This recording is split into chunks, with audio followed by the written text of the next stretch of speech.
last week, last Monday, in fact, we had given you an episode from our occasional series, First Person Second Draft. And then we had spoken about General Sundarajan Padmanabhan, who had just passed away. I noticed that so many of you liked that and there were lots of comments. So what I plan to do now is, as and when possible, I'll choose a window or I will look for a window, and usually I'll try and do it on a Monday when a week is being set up, to give you another episode in the same series, First Person Second Draft. So please keep an eye out for it. Basically, it's about a story I might have covered, I might have followed up on, I might have witnessed in the past years, on which I can throw a new light or which become relevant now. So today, if last Monday we spoke about General Padmanabhan, who had just passed away, this Monday, this week, I'm giving you one more episode of First Person Second Draft with a story about, or with the story of, or with a tribute to Naresh Chandra. Naresh Chandra, who passed away, not now, 2017. This month, if he had lived on, he would have been 90. Now, who was Naresh Chandra? It's also important to talk about titans like him, because the new generations tend to easily forget those who played a stellar role or a key role in determining what we have today. In the case of Naresh Chandra, besides many things, it's also our nuclear weapons status, because he was the guardian and the keeper of the Indian nuclear program starting 1989. Now, I have a longer story about that, which I will tell you sometime later. That was a three-part series of national interests that I wrote more than 15 years back. We'll come to that in the course of time. However, today, marking his 90th anniversary month, I am sharing with you a tribute. Now, the issue with the tribute often is that the description we use most lazily and safely on their passing or on their anniversary is patriot. Lazy because any fellow Indian must be presumed to be patriotic, and safe because nobody is likely to question you. Shraddhanjali de rehna. We are too polite to speak ill of the dead. The equation, however, changes when the person is somebody who was more than once insinuated to be a traitor, a foreign mole, or a spy. That too by powerful and influential people. It changes also because the man was most certainly among the greatest patriots two generations of Indian strategists have seen and worked with through the tenure of 9 prime ministers. 9. Naresh Chandra never used his last name Saxena, perhaps to give anonymity to older brother Gary Saxena, who joined RAW and carried that second name. So Gary Saxena, G6 Saxena, was in the RAW, whereas his brother rose to become the cabinet secretary and much else, that is Naresh Chandra. Gary Saxena became RAW's legendary chief and also then governor of Jammu and Kashmir in very tough times. In fact, while he was governor of Jammu and Kashmir in the toughest times in early 90s, Naresh Chandra was then Home Secretary of India. That said, Gary Saxena also passed away just a few months before Naresh Chandra on 14th of April in the same year. Anybody who knew him would accept that he was not just another IAS officer or any civil servant who rose to hold every job a serving officer would covet. Chief Secretary of Rajasthan, Water Resources Secretary, Government of India, Defense Secretary, Government of India obviously, Home Secretary, Government of India, and then climbed that bureaucratic Mount Kailash, Cabinet Secretary, right? He retired from Cabinet Secretary in 1992, but Narasimha Rao would not let him go, so he was appointed special advisor to the Prime Minister in the Prime Minister's office, again handling all the critical issues. It helped also that A.N. Verma, with whom he enjoyed a very close relationship, Naresh Chandra, A.N. Verma was the principal secretary to the Prime Minister. That was very, very helpful. In fact, there wasn't a box in the service hierarchy, Naresh ji, who joined the 1956 batch of IAS, there wasn't a box in the civil services hierarchy that Naresh ji left unchecked. He was one of a kind. In so many decades of interacting with smart people, I'm not sure I have met many more with the same approach to a new challenge or a crisis. He sparkled in problem solving, flourished in a crisis. Better still, he was the greatest teller of stories. never in a manner of boasting. In fact, he would tell these as if these were just funny interludes, but often explained how he employed some learning from his district service to resolve what looked intractable. He didn't tell you all the facts. Be it New Delhi or New York, I'm no early riser, so it is never welcome when the phone rings at 6 a.m. as it did that morning in Manhattan at Lexington Hotel, which was then an Indian hangout as it was owned by the Taj Group. This was in the fall of 1997 when the UN General Assembly session was on.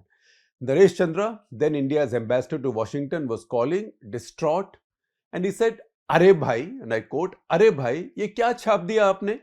He asked me in his characteristic Allahabad Hindustani, "मैं तो यहाँ सफीर हूँ, I am the ambassador here, मैं तो यहाँ सफीर हूँ, और ये कह रहे हैं कि मैं spy हूँ, right? What have you published? I am the ambassador here, and this gentleman says I am a spy." In a few hours, he had to accompany Gujral to the meeting with President Clinton. He said, "How could he go like that? What had I done?" He was referring, of course, to an article written by Swadeshi Jagran Manch convener and my friend S. Gurumurthy in the New Indian Express. The article delved into the mystery of Narasimha Rao planning a nuclear test. That's a much written about story. Narasimha Rao planning a nuclear test, getting the site ready in Pokhran, and then pulling back at the last moment as the Clinton administration confronted him with satellite and intelligence evidence of his plans. Gurumurthy's suggestion was that the US had been tipped off by a mole, and that was Naresh Chandra, no less. The ambassador said now, Naresh Chandra, the ambassador, said to me, he was coming to see me in the Lexington lobby with a faxed copy of the article. I tried explaining to him the complexities of the Indian Express group, that the New Indian Express was, in fact, another newspaper owned by another branch of the same family. And therefore, this particular article had not been published in the paper that I edited. So I wasn't to blame, nor could I do very much about it. But Chandra's point simply was that it is all very well, but हम अब दुनिया भर को क्या मुंह दिखाएंगे? What face do I have for the rest of the world? I obviously was of no great help. I knew his credentials as well as his connections. In any case, as cabinet secretary, he had been cabinet secretary, I told you, between 91-92. As cabinet secretary, he would have known every secret worth keeping. RAW, incidentally, reports to cabinet secretariat, and in that era, there was no national security advisor either. In fact, for all practical purposes, if there was any national security advisor equivalent, it was Naresh Chandra himself, because just as he retired as cabinet secretary, Narasimha Rao sort of re-employed him as his principal, as his main advisor, special advisor in the PMO. He was basically handling high security strategic issues. At the same time, you couldn't dismiss Gurumurthy out of hand. Gurumurthy has access, intellect, and you can argue with his views on all things from economics to foreign policy to definition of secularism, but you can't question his patriotism. So, what the hell was the truth? I searched for an answer obsessively for more than a decade, raising it with Gujral, Vajpayee, and Narasimha Rao. All I got were enigmatic smiles and things like, "Ab isko chhodiye aap. Now you forget about this." But in the topmost establishment, nobody believed the slur on Chandra. Rao had appointed him as interlocutor for the negotiations with the USC. Rao appointed him as cabinet secretary, then special advisor, and then as his main interlocutor with the US on negotiations over nuclear and missile issues. Gujral and then BJP, which followed, continued to have him as ambassador to Washington. Narasimha Rao had appointed him ambassador in his last weeks. As he demitted power, the incoming governments all carried on with him as their ambassador in Washington. And in fact, even when the BJP came to power at the head of the NDA government, they continued to have him as their ambassador in Washington, in spite of the fact that the startling allegation of spying, espionage no less, had been made by none else than Gurumurthy, who had so much clout with the top echelons of the RSS and BJP and open access to both Vajpayee and Advani household. And to complete that intriguing circle, in 2006, we saw sitting on the dais with other distinguished speakers at Jaswant Singh's book release, Naresh Chandra himself telling delightful stories of how, as India's ambassador to a bitter, betrayed Washington in the May of 1998. 1998 is when Pokhran 2 took place and Americans again missed it. So he told us delightful stories of how, as India's ambassador to a bitter, betrayed Washington in that Pokhran 2 May of 1998, he got by telling no lies, as diplomats proudly say they do for their country. There's an old saying, diplomats go abroad to lie for their countries, but he said he spoke no lies, but he only kept on speaking, as Jack Nicholson told Diane Keaton in Something's Gotta Give, some version of the truth. Jaswant Singh claimed in his book that there was a mole in Rao's circle. If he had the vaguest suspicion that Chandra was that spy, Naresh Chandra was that spy or traitor or mole, why would he have him sharing the stage with him now at the release of the same book? And why would Naresh Chandra be sitting there? Each time I harassed Narasimha Rao when he was no longer in power, no longer Prime Minister, each time I harassed him, he merely patted his belly as if to say, let it be there. In a Walk the Talk interview later, when I pressed him on what had happened in December 1995, the dramatic events when he was about to test but didn't test, he shut me up by saying, leave at least something for me to take to my chita, funeral pyre. मुझे अपने साथ अपनी चिता में ले जाने के लिए तो कुछ छोड़ दो. Jaswant Singh's 2006 book gave me fresh impetus to resume that search. The result was a series of 3 national interest columns. Number 1, Mountain in the Molehill. Number 2, How We Built the Bomb. And number 3, The Mole and the Fox. Now, the story in those 3 columns I shall tell you later at some other point in one full episode of First Person Second Draft. So please give me time because I need to digest that and update that. In the course of time, we'll do that. Now, however, if you remember the headlines of these columns, Mountain in the Molehill, How We Built the Bomb, and Mole and the Fox, then remember, the mole was Chandra, Naresh Chandra, and the fox, Rao. But my conclusion in those articles, which hasn't been challenged since, including by Naresh Chandra, because he lived on for more than a decade after those articles were published, it was that Rao had never meant to test.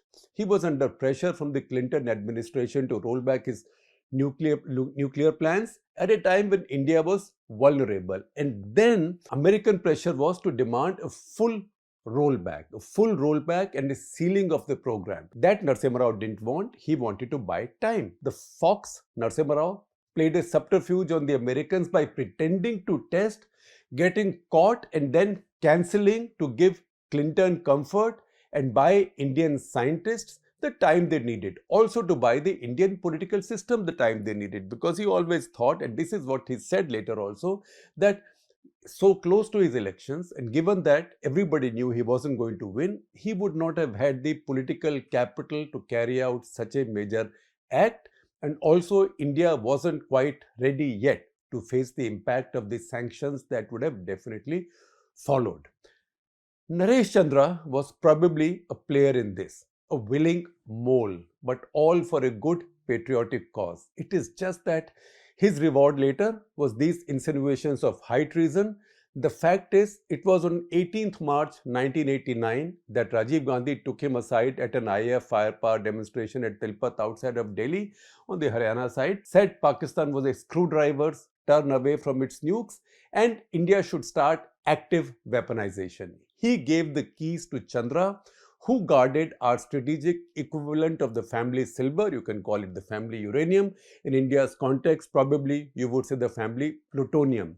And he did so directly for a decade until Pokhran 2. That's the story that those 3 columns contain that I will relate to you in another episode of First Person Second Draft later. The footnote to this story is that we come to 2007. Now the UPA is in power. Now remember, go right back. This is Naresh Chandra, who's been Home Secretary, Defense Secretary, Cabinet Secretary, Water Resources Secretary, briefly Governor of Gujarat, Cabinet Secretary, Special Advisor to the Prime Minister, right? Ambassador to Washington under 3 governments. Under Narasimha Rao, then Gowda in Gujarat, and then Vajpayee.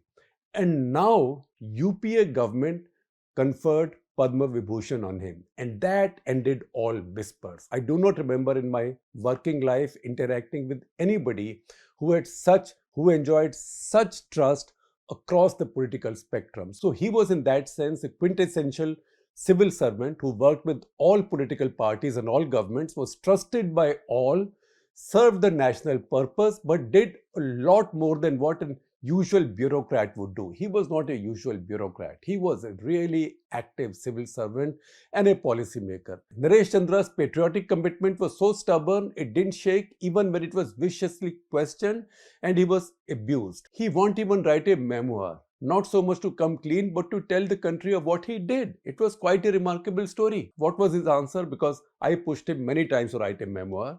He said, what people would like to read, I can't write. What I can write, nobody would read, he would say.